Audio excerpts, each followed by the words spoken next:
And starting today in Sanford, Florida, it is jury selection time for the People versus George Zimmerman. It's funny, a lot of people are going to refer to this as the Trayvon Martin trial, but of course Trayvon Martin is not on trial. No. He was the victim of this, if you agree with the state of Florida, a victim of this second-degree murder. This is going to be a major story for the coming weeks. And joining us now, our very own Aaron Katersky from ABC News, and he is there in Sanford. Good morning, Aaron.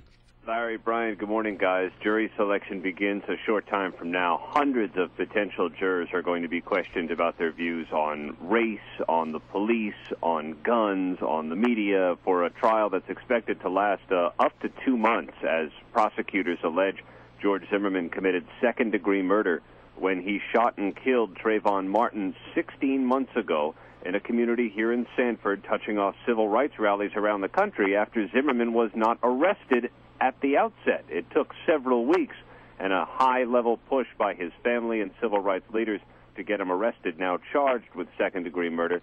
But his defense team is quite confident heading into this case. They say that he acted in self-defense, and there's no way that he's guilty of second-degree murder. Aaron Katersky, because of all of the civil rights marches and because of the racial backdrop that you painted so well for us there, this is being compared to the O.J. Simpson trial. Now, of course, it doesn't have the same celebrity status that O.J. Simpson had with regard to the defendant, George Zimmerman. But tell me what the atmosphere is like down there. Is it feeling a little bit like a media circus already?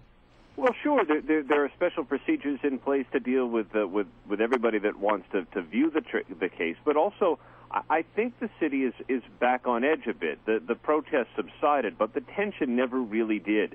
Because remember, when this case first happened, it took a number of weeks before police went out and arrested George Zimmerman. There was an awful lot of controversy about whether had the circumstances, the racial makeup been a bit different, whether there would have been an arrest right away. I mean, none of that really matters now, and that's why the trial itself is not a civil rights matter.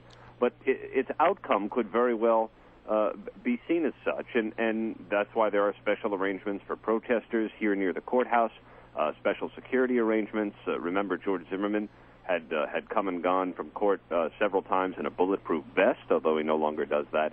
And Trayvon Martin's family says they've received threats, although they're taking no special precautions either. All right, so yeah, a good attorney will tell you that cases are won and lost during the jury selection process. So what kind of questions are going to be asked of these potential jurors? I think one of the things we're going to be looking for, the racial makeup of the jury is going to be unmistakable. The defense, I think, sees its chances better in perhaps a more affluent white jury, and maybe prosecutors just the opposite. But it's hard to know what the lawyers are truly looking for. Of course, they'll tell you they just want somebody who can judge the evidence and judge the facts. But look how each side has tried to portray the other.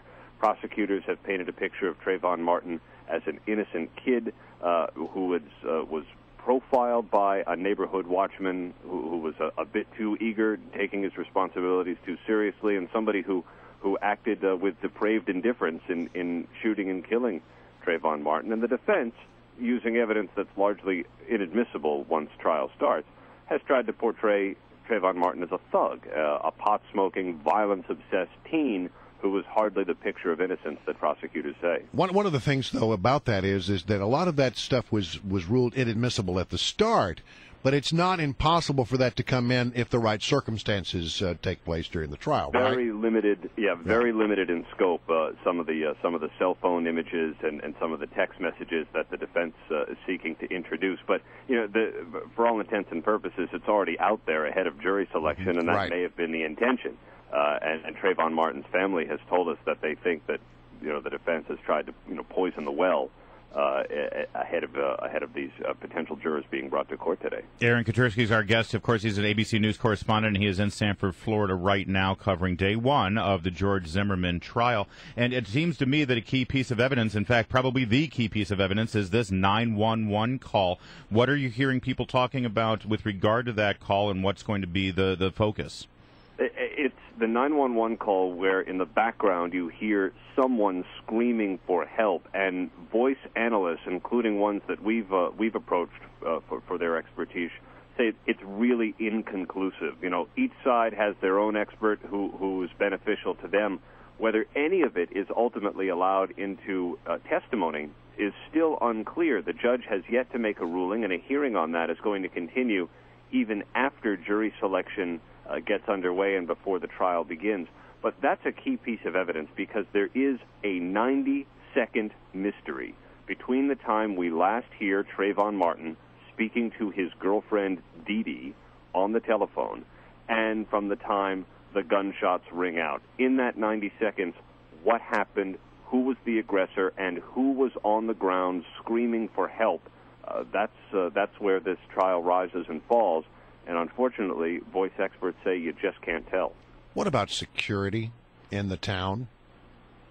It's pretty significant now, especially here by the courthouse. They made special arrangements, for traffic, for parking, for having extra officers around. And the city of Sanford put out some information to citizens to take pains to say the city is open for business as usual, but they know that the focus, at least for the next couple of months, is going to be on this courthouse here, and that's why I think they've prepared. Because when this case first started, this was the kind of ground zero for civil rights marches, for marches in favor of George Zimmerman, and it split the community then, and they're trying to make sure that they've gone a long way to try and do some healing here. They don't want that to be split apart again. There's a new police chief in town.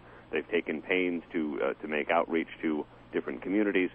And so I think they're hoping that this, doesn't tear at the fabric of the community again. Well, and that, Aaron Katersky, I know that in Los Angeles during the O.J. Simpson trial, coming just a few years after the Rodney King trial, and of course the unrest that occurred after that verdict, there was a lot of concern that if the verdict goes one way or the other, that there might be unrest. Are you already hearing fears of that in Sanford, Florida?